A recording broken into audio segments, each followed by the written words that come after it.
Hey everybody, this is Russ from Retro Game Core. I have yet another Anbernic device to review. This is the RG40XX H. It seems like they're releasing a new one about every 3 weeks at this point.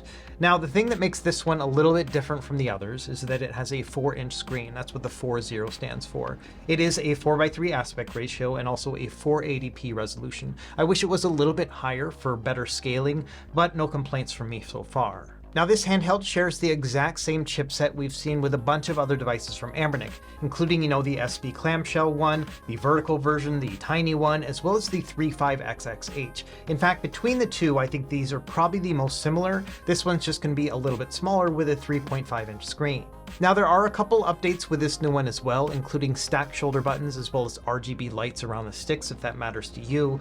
But other than that, it's going to be a very similar experience. So what I really want to do in this video is just compare this against the others, try out some custom firmware, see if it's going to work out of the box, and then also do a teardown and see what the internal design is going to look like. And then of course, we'll also test to make sure it plays all of our favorite games. Either way, if you already have one of the other similar devices, or maybe you're just going to be picking up one for the first time, I'm hoping this video will help you narrow down that choice because it's getting harder and harder to make this choice with so many different options available. Anyway, grab a snack and drink and let's go ahead and get started.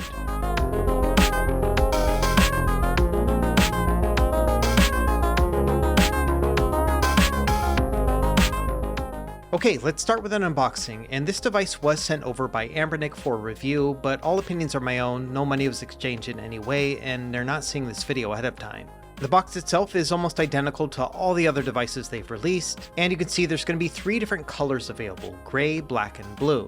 Now, they did send over 2 out of the 3 models, and so here's a look at them. I actually think that the blue one looks the best, although I think the gray with the DMG style buttons also looks pretty good too. And based on the promotional materials from Anbernic, the black model just seems to be solid black through and through. Either way, let's open up the box and see what we have inside. And it does seem to be just your typical stuff. So we have an instruction manual that'll tell you about hotkeys, things like that. And then also a USB-A to USB-C charging cable, and that's it. And jumping into my first impressions, the first thing that really caught my eye is just the deep blue color of this blue model. I think it looks really good. In addition, I like the overall rounded look of the device. I think it looks nice and comfortable and inviting. And sure enough, when holding it, this is a very comfortable handheld. I also appreciate that the D-pad is up top, which means it's going to be great for retro-styled and D-pad-centric games. My next observation was that this was surprisingly thin. I thought it was going to be a little bit thicker of a device. To give you an idea, at the thinnest point, it's around 17 millimeters. This means it's a tiny bit thicker than the RG35XX H, but then also a little bit thinner than the Retroid Pocket 2S. Now, at its thickest point, which is where the shoulder buttons meet the D-pad, it's a little bit thicker. It's 24 millimeters. That makes it about 4 millimeters thicker than the Anbernic RG35XX H at its thickest point, but then also it's about 4 millimeters thinner than the Retroid Pocket 2S, which has quite a bit of a flare when it comes to its trigger buttons. Either way, I was surprised at how thin this device was overall.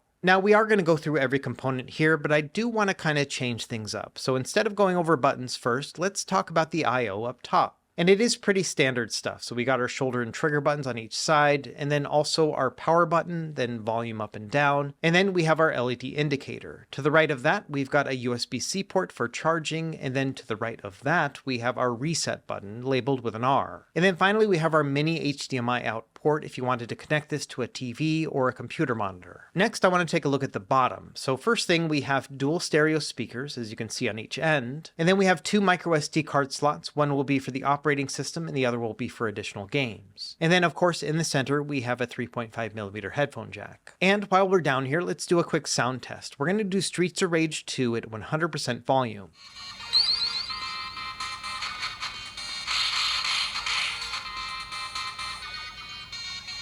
And overall, the audio quality here is about what I would expect at a device that is probably going to be under $100. The audio is crisp and clear, but it does lack bass, and that's pretty typical with these smaller handhelds. There's just not a lot of room for that bass to really kick in. Either way, at this price point, I don't really have any complaints about the audio quality. I think it's just fine. Now let's take a look at the design when it comes to the face of the device, and there are a couple things that are different with this one compared to the others. The biggest difference is this M button here on the bottom. Typically it's on the top or on the sides of the device, so I like that it's on the front right here. This is particularly handy because it allows you to press this as your hotkey, which means that you can press M and start to close out of a game. It's a really natural sequence. Same thing with pressing M and R2 to engage the fast forward. It's just a very intuitive setup, so I appreciate that. Next, let's take a look at these shoulders and triggers. And so these have the same kind of grid texture to them as the last Anbernic device called the RG Cube. So I do like that we have an additional texture here to make everything a little bit more grippy. Now, both the shoulder and the trigger buttons have a very similar feel to them. They are both digital, so the triggers are not analog, and they also are very clicky. If you like having a tactile feedback as you're pressing down on these buttons, I think you'll like it. It's almost like pressing down on a mouse click. However, for my part, I found these to be pretty loud buttons. Let me give you a quick audio demonstration of just how loud they can be.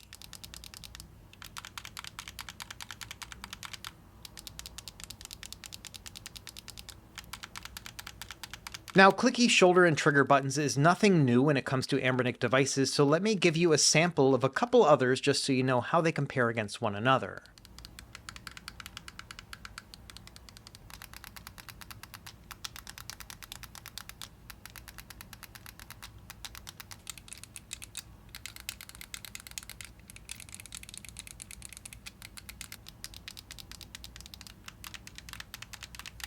So when it comes down to it, this is no big surprise that these buttons are clicky, but I kind of did wish that they made them a little bit softer sounding altogether. When it comes to a setup like this, where it has digital inputs on the trigger buttons, I think the best in class example is actually the Nintendo Switch Lite. This one also has clicky shoulder and trigger buttons, but they are soft and quiet, and I think that's a really good trait to have. And so let's do one more audio test between the Switch Lite and then the RG40XX H.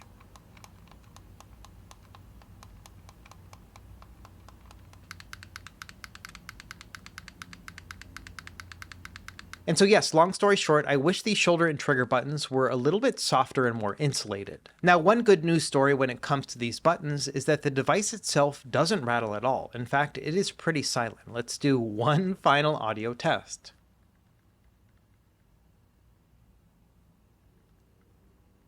Next, we'll take a look at the back. Not a lot going on here, but it does indicate that the battery is 3200 milliamp hours. That's actually a little bit smaller than some of the other devices within the XX line, and I think it'll take some time to really understand how long the battery will last, but just on my preliminary testing, I would give it maybe 4 to 8 hours of battery life. Let's move on and start talking about the buttons on the front. We'll start with the D-pad. Now, this is a very typical D-pad from Anbernic, so it has a rubber membrane connection and is very tactile in its feel. The D-pads from Anbernic tend to be a little bit on the more stiff side, but they often will break down and get softer over time. Either way, at least in this initial testing, yeah, it just feels exactly like a lot of the other Anbernic D-pads. Let's do some testing with actual games. We'll start with the Contra test. Here I'm going to press down on the D-pad and then rock it left and right to see how much the character moves. And as you can see here, it's pretty clear that this D-pad does fail the Contra test. This character is moving way too much for my comfort. This means that when playing a game like this or others, you will often get an accidental diagonal, often when you don't want one. And so the way I would classify this with a cross-style D-pad with a rubber membrane connection, this is a little bit too touchy. Now, it's not a horrible D-pad. I've definitely felt worse, and I think that there is a large majority of people who probably won't be bothered by the sensitivity here either. But if you're the type of person who really prefers a very precise input,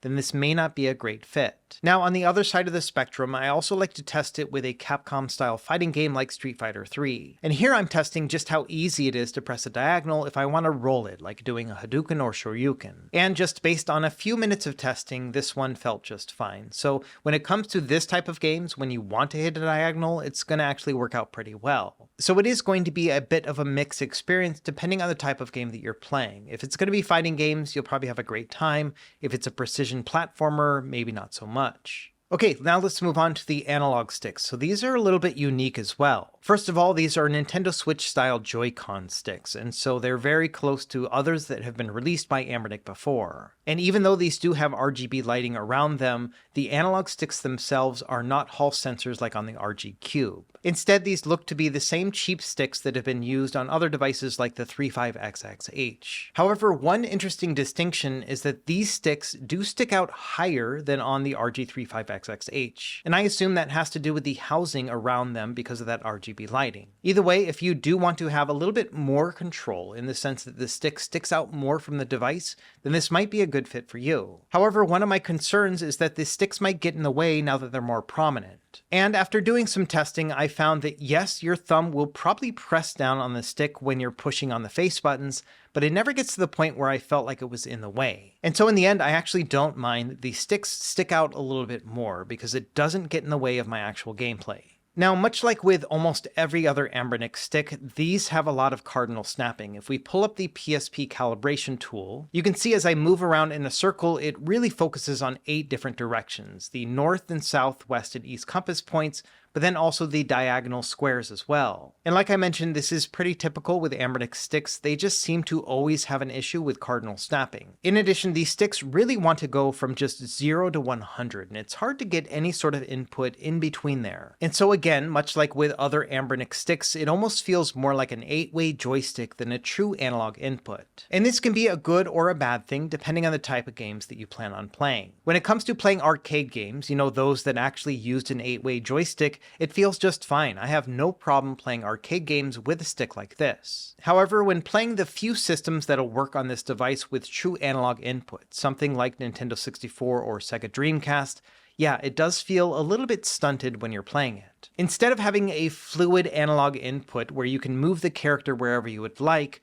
instead it's just going to snap to one of those 8 different directions. Not only that, it's just going to go straight to 100% input. It's really hard to find anything in between that. So for example, with Mario 64, it's pretty challenging to get Mario to walk instead of just flat out run. And so from an input perspective, these sticks are a mixed bag. I like the fact that they stick out a little bit more because I feel like I have a little bit more nuanced control in that regard, but it does feel like it's snapping into those 8 different directions. For me personally, I could probably see myself playing Super Mario 64 on a device like this, but it does feel a bit like a compromise. Now, thankfully, based on the games that you will likely be able to play on this device, you're probably not going to spend a lot of time using these analog sticks. After all, this is a D-pad-centric device, and that's where the ergonomics really kind of push your hands anyway. And so given the type of games that we are going to be playing on this device, I'm not going to spend a lot of time worrying about how good or bad the analog sticks are. Instead, let's talk about the face buttons because you're going to be pressing these a lot more than you'll be using those analog sticks. And thankfully, Anbernic is pretty darn good when it comes to making these face buttons, and these are no exception. These buttons have a glossy texture to them that are nice and grippy, and they also have a rubber membrane connection, which means they're going to feel nice and mushy, much like with most other classic controllers. So once again, I think that Anbernic has made some excellent face buttons, no surprise there.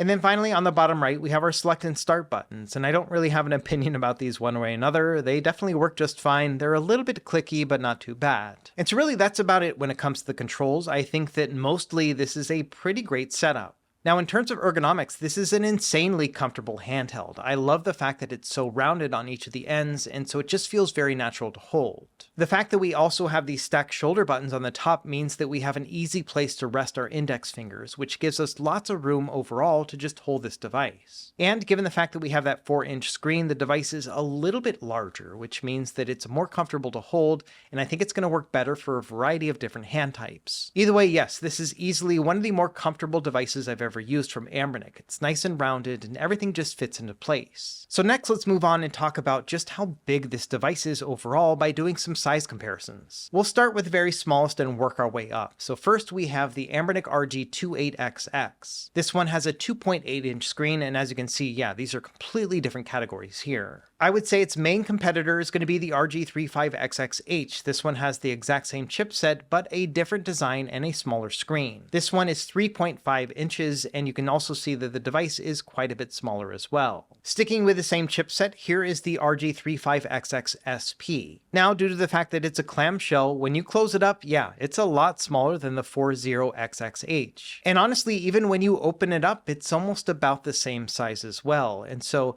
That's one of the great things about a clamshell device is that it can get so small but still pretty big as well. Just bear in mind this one has a 3.5-inch screen compared to the 4-inch screen on the other. Let's take a look at another 3.5-inch screen device. This is the Retroid Pocket 2S. And I was surprised to find that these are almost the exact same size. The 40XX H is a little bit wider, but not by much. And just as a confirmation here, in case you're wondering, I do find the 40XX H more comfortable because it is rounded. Next up, we have the Anbernic RG Cube. This one is about the same width as the 40XX H, but is a lot taller, and that's because it has a 4-inch screen, but it's a square aspect ratio. Moving on to devices that are larger than the Anbernic, we have the Retroid Pocket 4 or 4 Pro. You can see this one is quite a bit bigger, but it also has a 16:9 display. Another device that a lot of people are comparing to the Anbernic is the TrimUI Smart Pro. And I think a lot of this comes down to the design language. Even the menu button is in the same place, start and select and all that. They also are both rounded handhelds, but I do think that they are a little bit different, especially considering that the TrimUI Smart Pro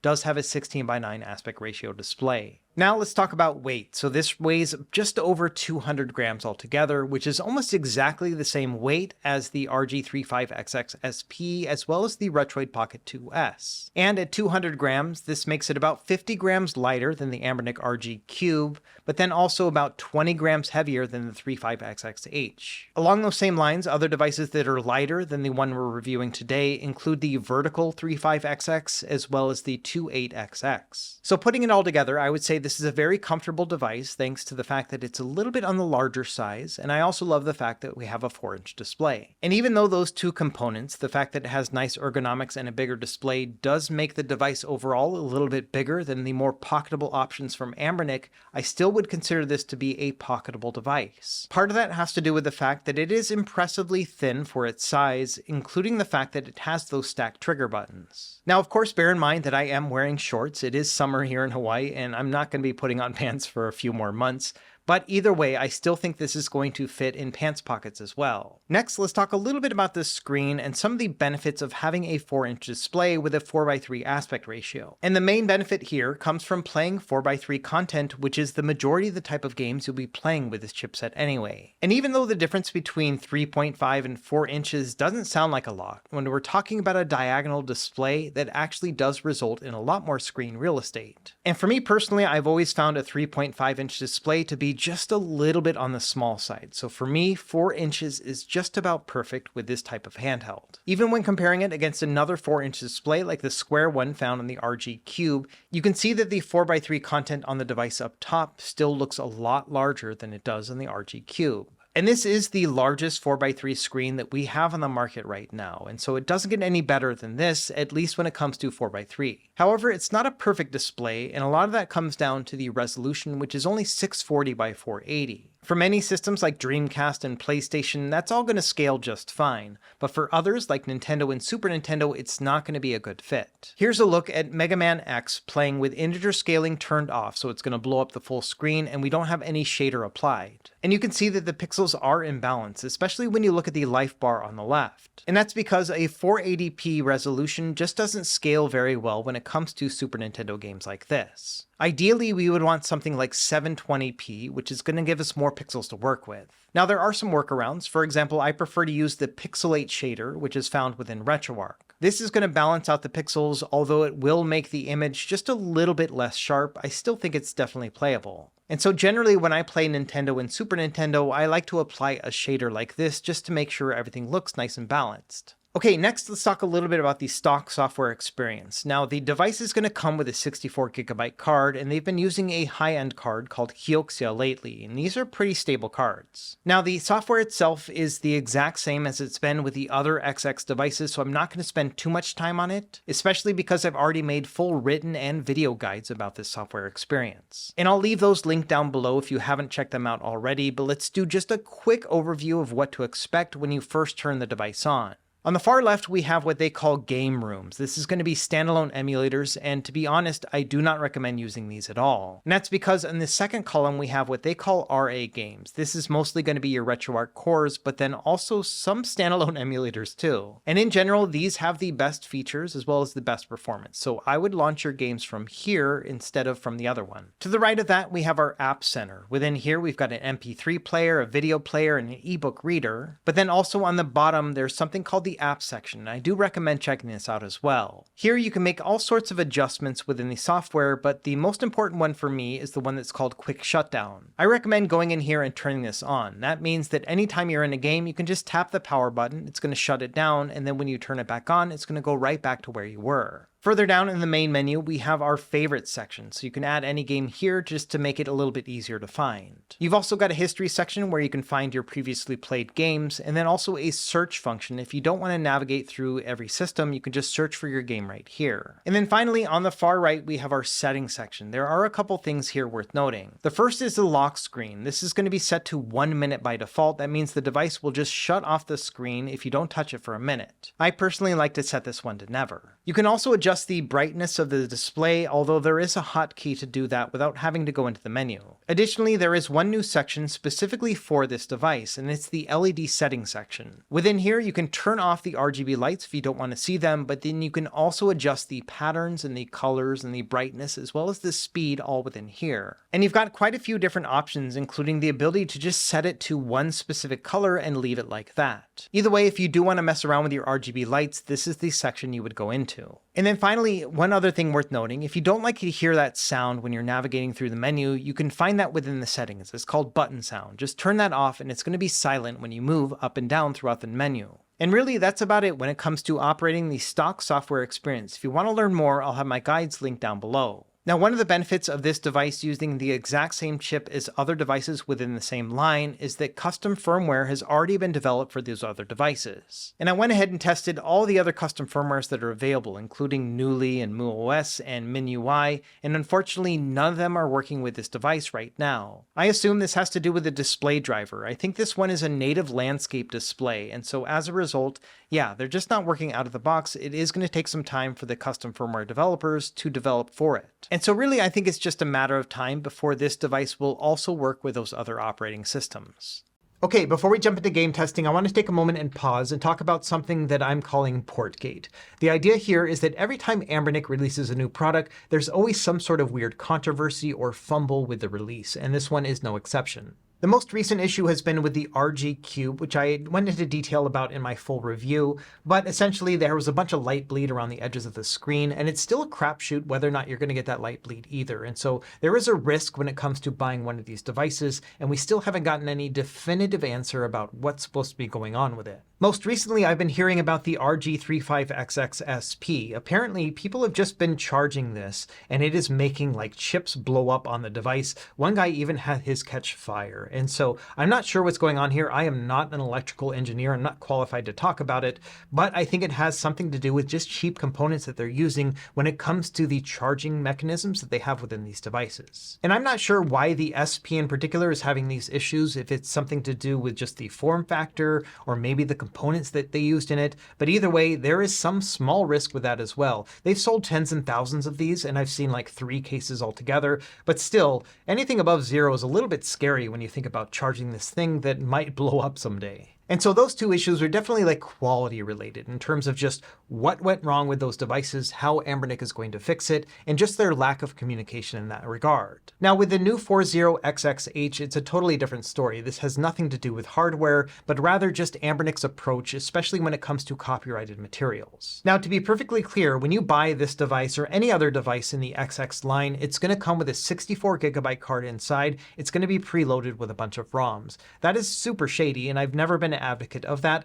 I think that people should be adding their own game files onto these devices, and that's always what I focus on in my own reviews and guides. And so that is nothing new. In fact, most of the other cheap devices are also going to come with games. It's just kind of an unfortunate consequence of the fact that most of these Chinese makers aren't really concerned when it comes to intellectual property. Now, this latest controversy has to do with the Anbernic stock software. So essentially, they've upgraded it to be 64-bit compliant and have a better architecture. That's great. That means it's going to be compatible with more emulation cores. We should see improved and more stable performance, and more PC ports are going to be compatible through services like Portmaster. Now, the thing that really crossed the line is that Anbernic released a new 64GB card image that they hosted on their website, which included all those shady ROM files we were just talking about, but then also they were distributing modern PC ports, including Ninja Turtle Shredder's Revenge, Shovel Knight, and Celeste. And my review unit that I have right here has all those games within here. If I go into the RA games and then I scroll down to ports,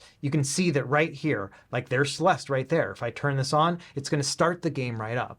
And so that's the thing that's a little bit shady, because you can buy this game directly on Steam, you can port it yourself, and that's the legitimate way to do that. And putting a modern game like this on your SD card image and then also distributing it, that's just really bad news all around. Now, thankfully, Anbernic heard all of these concerns, including my own, and they immediately backed off. So they took down that 64GB card image, and even though the review unit cards do have these ports on there, they've said that all the retail units will not have it. They've basically stricken them from the record. And so personally, I've come away from this whole thing with two different takeaways. So the first is that Anbernic, like with all these other cheaper handheld device manufacturers, don't really understand copyright, especially in the Western world. And I get it, it's a cultural thing, and China IP is not as important as it is here, but all the same, that's pretty shady stuff. And second, even though it is disappointing that Anbernic even went this far in the first place, I do appreciate the fact that they backed off from it and they actually changed everything based on community feedback. Now, if we can get them to listen to other concerns that people have, including, the power delivery and charging and stuff on these devices, then we might actually see some real legitimate change with this company in the future. So really, I don't want to beat a dead horse about this just because, it is a solved issue at this point. They shouldn't be shipping this with any of those retail files, but all the same, it was pretty scary that they were doing that in the first place. But I do appreciate that they were at least listening to the community in this one regard. Either way, let's go back to the testing and start talking about the performance of this device and what it can actually do. Okay, we're going to start with the easy stuff and work our way up. And as expected, things like Game Boy and Game Boy Color, they're going to work just fine. And I think that the 10:9 content showing here on a 4:3 display still looks really good, especially given the fact that we have a 4-inch display, so there's just a lot more room to work with. Game Boy Advance also looks pretty nice and big here as well, but bear in mind that this system does not scale very well with a 480p display, so you'll have to use a shader or something else to better balance the pixels. There are definitely better ways to play Game Boy Advance at this price point, including with the TrimUI Smart Pro, but I don't think it's half bad on here either. However, where the device is really going to shine is when it comes to 4:3 content. So let's start focusing on that. We'll start with like NES. This is a 4:3 system, and everything looks really good here. Like with Super Nintendo, I do recommend using a shader to better balance the pixels, but overall, I think it looks really good on this 4-inch display. One system that scales a little bit better than the Nintendo ones is Sega Genesis. This one actually looks really great without having to try a shader or anything. In general, playing 16-bit systems like Sega Genesis and Super Nintendo are some of my favorite to do, and I think playing them on a 4-inch display just makes them that much better of an experience. Moving on, let's test out some arcade gaming, and I found that a lot of these games play really well, especially those that have a landscape orientation. However, given the fact that we have a 4-inch display, I don't really mind playing vertical games this way either, just because it does give us quite a lot of room to work with.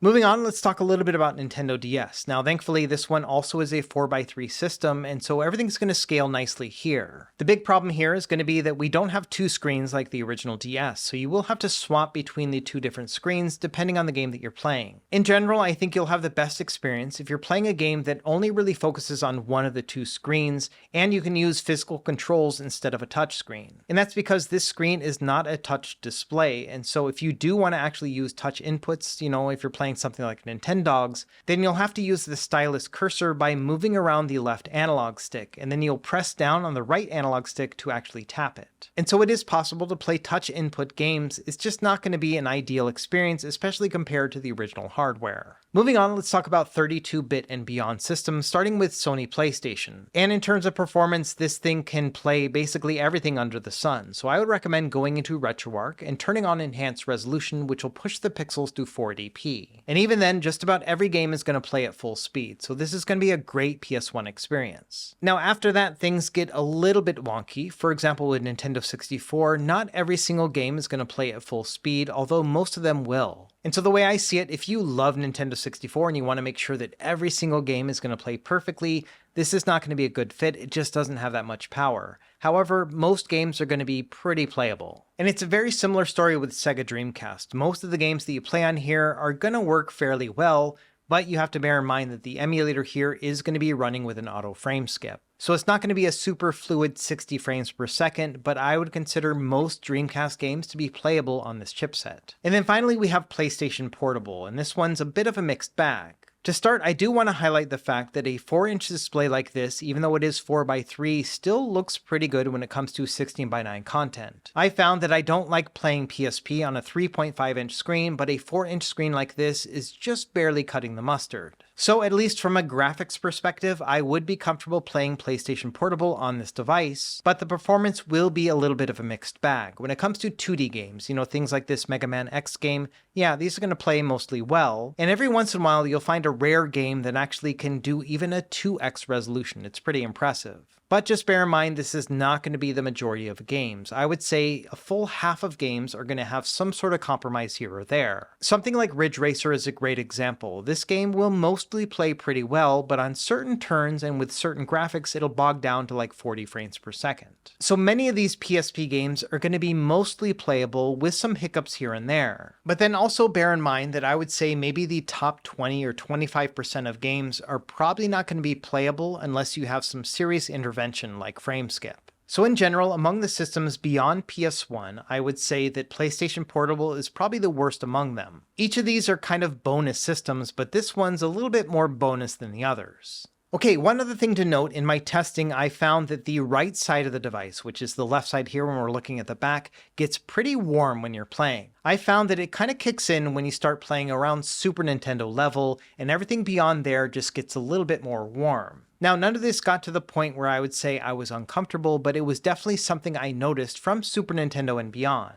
And so let's do a quick teardown and look at how these components are working, because I have a suspicion this is where the CPU is going to be. And yeah, sure enough, here is a look at the inside of the PCB. On the right side, we have our rumble motor. Down below, you can see we have our two speakers. And then on the left, we have that H700 chip. And this is exactly why I was feeling that heat at that very same spot. And I have two different thoughts about that. The first is that the battery is on the side of the chip, which is always good to see. It makes it a little bit less of a fire hazard. And then also there's some sort of shielding on the back plate of the device. I'm not really sure how effective this is, but it is definitely something that they probably put in there specifically for the heat. If we pull back on the material, you can see that there's some sort of padding here as well. I'm not sure if this is thermal padding. I'm hoping that somebody who knows a little bit more about thermodynamics can weigh in, but it does look like this is not as effective of a thermal padding as it could be if we used, like, for example, a heatsink. So I am interested to see what kind of solutions people will come up with in the future. Either way, I think that's a lot of testing based on an initial review of this device. So let's start wrapping things up and talk about what I like and what I don't like so far. As always, we'll start with the good stuff. So number one is that this device has some very solid build quality. Everything feels very sturdy and well put together, and I love the fact that when you shake it around, it doesn't rattle, which is kind of rare with some of these cheaper handhelds. I also appreciate that we have this 4-inch display. Now, I could complain about the resolution, but overall, I appreciate having 4 inches more than 3.5. I also think this device is comfortable, one of the more comfortable devices that Anbernic has ever released. I've always wanted a plastic version of the RG4005M, and this is about the closest that we've come so far. Also, thanks to the fact that the device is a little bit larger due to the screen and the fact that it's a little bit more comfortable, it's still pocketable, so I think it's a pretty good balance there. I also like that this device, like the others within the XX line, is fully featured, so it has HDMI, Bluetooth, and Wi-Fi.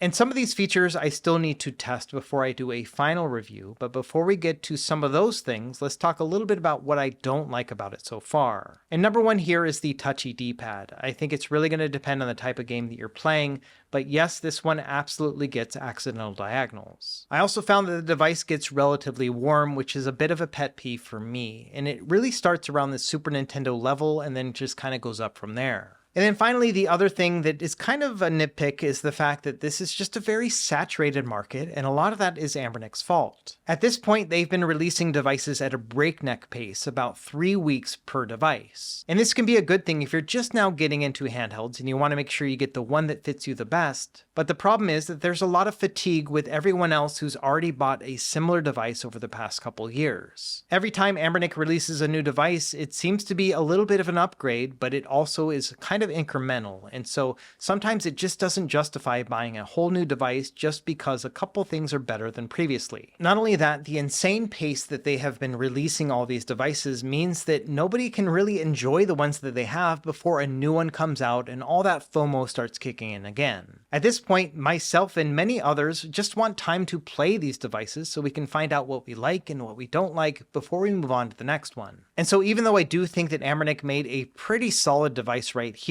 I think the enthusiasm for these types of devices is starting to wane. Anyway, that's a quick summary of the things I like and what I don't like about the 40XX H so far, but there are a few things that are still unknown right now, and part of that just has to do with the fact that this device still hasn't been fully released, and so we don't have all the data. So here are some unknowns that I still want to address in a later video. We're going to start with price point, so I have no idea how much this device is going to cost. However, if we look at the other devices with the same chipset, my guess would be somewhere between $70 and $80 before shipping. Either way, price is always a major factor, and so I don't really want to make any solid conclusions just yet until I know how much this thing is going to cost. In addition, the ability to use custom firmware with this device is really important because it unlocks even more potential, and so even though I'm very optimistic that all the custom firmware is available for the other devices will also work on this one, none of them are working just yet. So I do want to wait until we see more solutions in that regard before we can make a final judgment. And finally, there are 3 other things that I want to test that require a little bit more time. The first is battery life. I have a guess that it's somewhere between 4 and 8 hours based on just my initial testing,